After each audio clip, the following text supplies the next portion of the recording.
Hey, Jennifer, thank you for including this. This really gives me a great idea of where to start in the critique and really kind of get a great understanding of where you're at in terms of your concept development and your general methodology associated with the project. So that's fantastic. I think that's a really a good idea for students to include a nice detailed written rationale with the submission of every assignment. I really think it helps instructors quite a bit in determining where to start and how to approach any specific given um, critique. So thank you very much for this. Keep them coming. Thank you.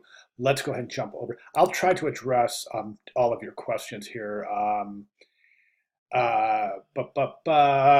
Promotion looks great. The new image is fantastic. What an improvement. I'll talk about that. Call to action. I got that in my notes. Text and improved colors, the plus. I've got all of this stuff in my notes. So it's really interesting that you have picked up on some of the things that you said. You feel like you're on track, but you haven't hit the mark yet. I think it's really interesting, and it shows that you have a good eye for design because you've mentioned everything that I have in my notes to talk about. So that's really pointing in a wonderful direction. Let's jump right over to the ad and let's take a look. All right, the ad, it's gorgeous. That background image is stunning. You've done a fantastic job with the adjustments for that background. I mean, I think it's remarkable. I mean, I can't even pick up. I mean, even if I had to, I can't pick an area that doesn't have outstanding tonal distribution. All of the detail is preserved in the highlight and the shadow areas. That's fantastic. And the color balance is just beautiful, as well as the vibrance and saturation, I think, are set beautifully. So fantastic job on the background image. The masked image looks great. I think you're getting what you're going for here. Even though it's somewhat of an abstract image, I think there's enough of it here that we know what we're looking at. I don't think it consumes too much of the image. However, we may consider moving this down. I'm going to talk about this treatment right here in a second. And keep in mind that when I do talk about this, the image itself may have to come down in the composition a little bit. But let's go ahead and take a look. Okay, so the first thing I'm seeing here is relax and unwind. So I noticed there's no subhead here, and I'm a big fan of subheads in a magazine advertising. I think that they really are so inviting.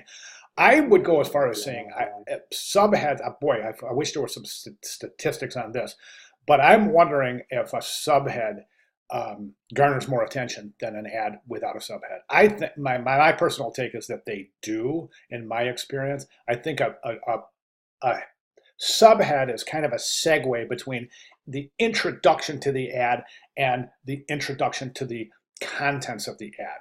So the headline takes care of, okay, relax and unwind. Then when the viewer decides, I am going to look at this ad, the first thing they do, of course, is go to the subhead. And that is kind of like the welcome mat for this magazine ad. So I would recommend adding a subhead here. I'm out. Jury's out on the plus here. I understand what you're going for. I do, but typographically, this is not a correct way to go. I mean, I'm talking about technical proficiency in typography, which this is not a typography class. But the reason I'm bringing this up is because ultimately this is going to go in your student portfolio, and at that point, I'd like it to be tip top. So I would just say relax, comma, and unwind, and then I would go for a subhead there.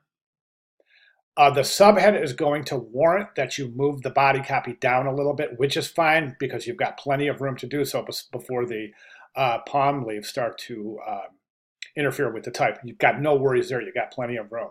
So those are my recommendations for the typography at the top. I think it's really going to be gorgeous once we do that. Don't worry about covering the top of the palm leaves with a subhead. Don't worry about that at all. That's a non-issue. So the subhead could get tucked in right there. Okay, now as far as this treatment at the bottom, I see you've got your call to action here. Now, I don't think this is an effective technique here, this white band down here. I think it creates too much separation. Right now you've got this wonderful synergy between type and image, and that's fantastic. but it's compromised down here with this white stripe. The white stripe is really super stark, so it really advances in the composition. To an extent, this does too. If you can look, this advances more than this. You may consider purple type here, or at the very least, you might go for just a touch of gray in here, and that's a designer's trick to try to keep white type from advancing too much of a composition. Is just add just a touch of gray, not much, just a touch of gray. That'll cause that type to recede, create a greater synergy between type and image. Okay, down here. So what I would do is this. I would take this this call to action right here, and I would either work it in here as a maybe a precursor to the body copy. I think, yeah, that would probably be the best way to go. So you have headline, subhead, then you have a little bit of a kind of a headline for the body copy, so to speak. So you would have to adjust that accordingly and maybe even include it in this paragraph right here. We'll take the white stripe out. What we'll do with this logo is, well, this is the part where I'm saying you may have to move this masked image down in the composition a little bit. But what we're going to do is take this logo here and place it right down here, lower right, then take this contact information and stack it and place it in the lower left.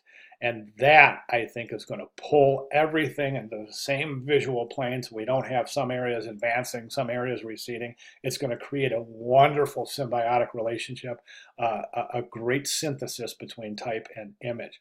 One thing I kind of want to draw your attention to this. Now, I'm not sure if this is the way it's rendered or if this is part of the file itself, but you see this right here? This is why we bleed right here. Right now, it almost looks like the image. And again, this could be a PDF rendering. Matter of fact, if we zoom in right here, you can see what I'm talking about. Actually, that's not going to work like that right there. See that? That's just really, yeah, it is. That's the file, because what doesn't appear on this side, but this image in the background hasn't been pulled to bleed. We can see that little sliver of white. That's a great, really a great way to look at the importance of the bleed, because if the trimmer mistrims that at all, your ad in the magazine is going to have a little strip of white, and you don't want that, of course. Okay, let's get back out to full zoom. And fantastic start. If you have any questions at all, please let me know. I'll be glad to clarify. But I'd like to see those changes incorporated into the magazine ad. If you want to make some changes and have me take a look at it again, a lot of students have made changes and submitted twice. So that's fantastic. Don't worry about it. I mean, if you're working, I'm working. So if you want to make changes and run it by me, I'll be glad to provide further comments. All right, great start. Thank you so much for sharing.